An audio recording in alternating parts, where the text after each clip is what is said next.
María Zambrano. María Zambrano fue una filósofa, poeta y ensayista, nacida en Vélez, Málaga y nombrada hija predilecta de Andalucía en el 1985. Su pensamiento se nutrió de dos fuentes, la filosofía y la literatura, que parecen contrarias, pero que ella unió en su mayor teoría, la razón poética, su gran contribución. Es quizás la pensadora contemporánea más reconocida de la filosofía española. Fue una de las ideólogas de la generación del 27, una de las épocas más atrayentes de la literatura occidental contemporánea, y su figura es clave en el pensamiento feminista mundial. Como filósofa, fue una gran lectora de Nietzsche, además discípula del perspectivista y raciovitalista Don José Ortega y Gasset y el fenomenólogo Zubiri. Como poeta, su familia fue íntima del poeta Antonio Machado y trabajó cerca de Miguel Hernández y Luis Cernuda. Llegó a escribir 27 libros, entre los que destacan Filosofía y Poesía, El hombre y lo divino y De la aurora. Su obra fue reconocida ya anciana tras el largo exilio de casi medio siglo y con la llegada de la democracia, recibiendo el Premio Príncipe de Asturias de la Humanidad y Comunicación en 1981 y el Premio Cervantes en 1988. Desde muy niña sufrió la enfermedad, la tuberculosis. Fue una de las protagonistas del movimiento Las Sin Sombrero, un movimiento basado en un acto poético y artístico que iniciaron Maruja Mayo, Salvador Dalí y Federico García Lorca al quitarse el sombrero en la Puerta del Sol.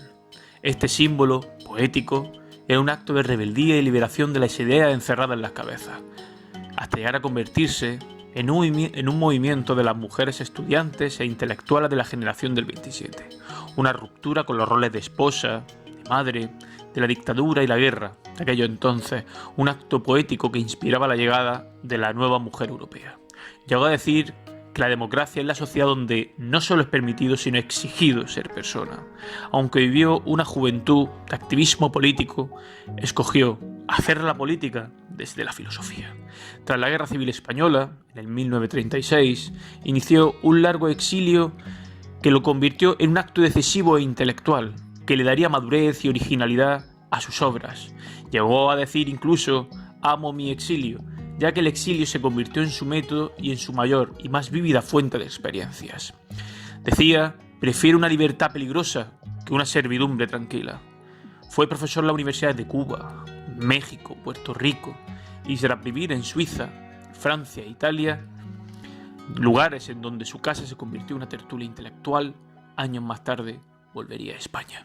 Llegó a decir: se hace política siempre que se piensa en dirigir la vida. El profesor Aranguren dice que lo que usted nos ha querido dar a lo largo de toda su obra han sido fragmentos de la realidad, tal y como los ha podido captar en su filosofía poética. El verdadero proceso de la filosofía y su progreso de haberlo estriba en descender cada vez a capas más profundas de ignorancia, a adentrarse en el lugar de las tinieblas originarias del ser y de la realidad. Es usted la primera mujer a quien se le ha concedido este premio, el más importante de nuestro país. ¿Cómo lo ha recibido? Con humildad y con modestia. Cuando volvió usted a España dijo que nunca se había ido. Y así es. El rumor del agua, el olor del limonero, el sabor de la caña de azúcar de mi Vélez, Málaga, no han podido ser borrados por casi medio siglo que viví en el exilio. ¿Y entonces por qué tardó tanto tiempo en regresar? Quise volver con la antorcha de la libertad sobre mi cabeza. ¿En qué trabaja usted ahora? Yo siempre trabajo sobre lo mismo. Intento en el pensamiento esclarecer lo que he hecho durante toda mi vida. En su obra Filosofía y Poesía, usted contrapone a la racionalidad dominante de la filosofía la poesía como vivencia. Como fuente purísima de la que emana la vida misma. Pero la razón es claridad. Y yo he creído siempre en la luz del pensamiento que ilumina las sombras de los sueños. ¿Qué piensa del amor?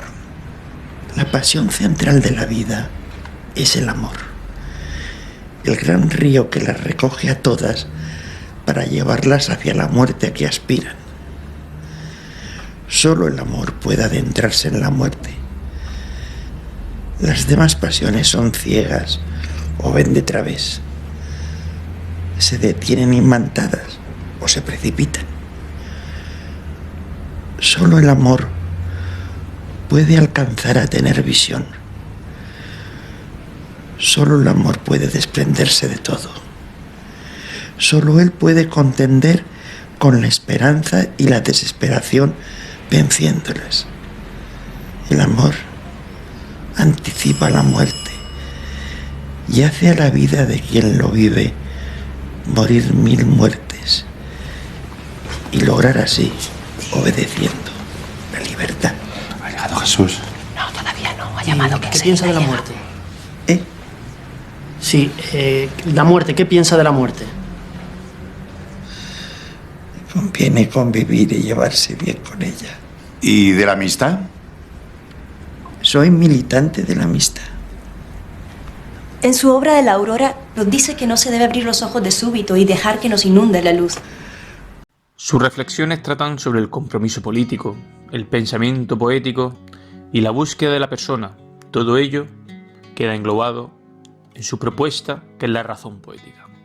Para Zambrano el pensamiento empieza en lo divino, intentando explicar lo cotidiano con elementos ocultos como los dioses.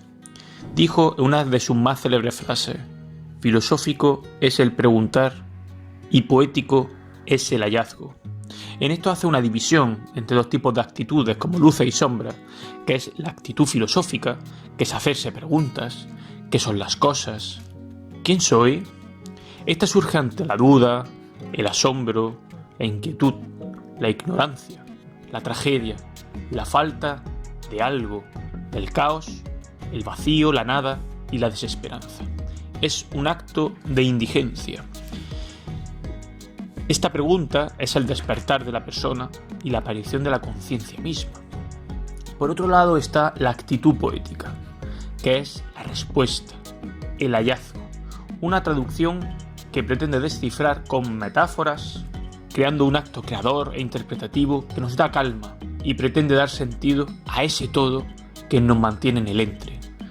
Una respuesta que viene a ordenar temporal y brevemente el caos. Ese estado de búsqueda es el método de la razón poética. Esa búsqueda es la que nos hace precisamente humanos.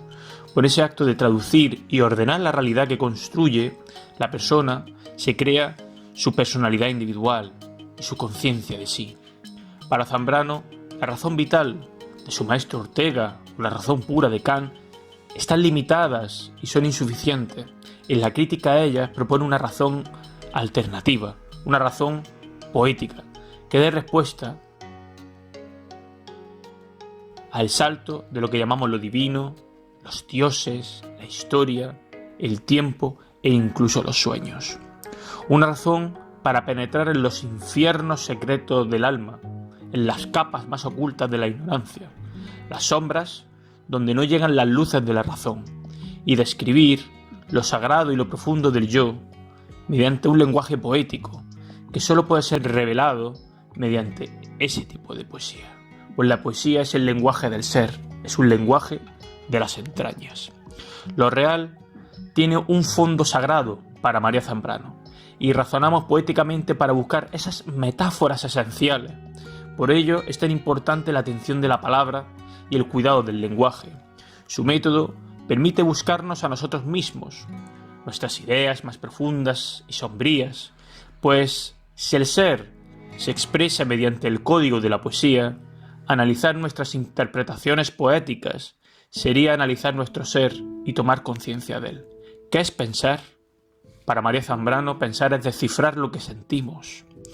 Su método poético es traductivo, simbólico y místico. No es un instrumento para dominar y apoderarnos mediante la retórica, sino una actitud no violenta, piadosa, donde cuidar a los demás al escuchar y entenderse, haciendo del racionalismo poético un claro en el bosque, un acto plural con los demás. Dijo que la filosofía es la preocupación por la muerte, y el filósofo y la filósofa son las personas que están maduras para la llegada de ella. María Zambrano murió en Madrid el 6 de febrero de 1991 y fue enterrada entre un naranjo y un limonero en el cementerio de su Vélez, Málaga. El naranjo y el limonero son símbolos poéticos que se interpretan, uno como la filosofía y el otro como la poesía, siendo ambos las formas más verídicas para expresar la vida según María Zambrano. Ella queda en medio, siendo un símbolo de su pensamiento, que más que filosofía y poesía es un entre.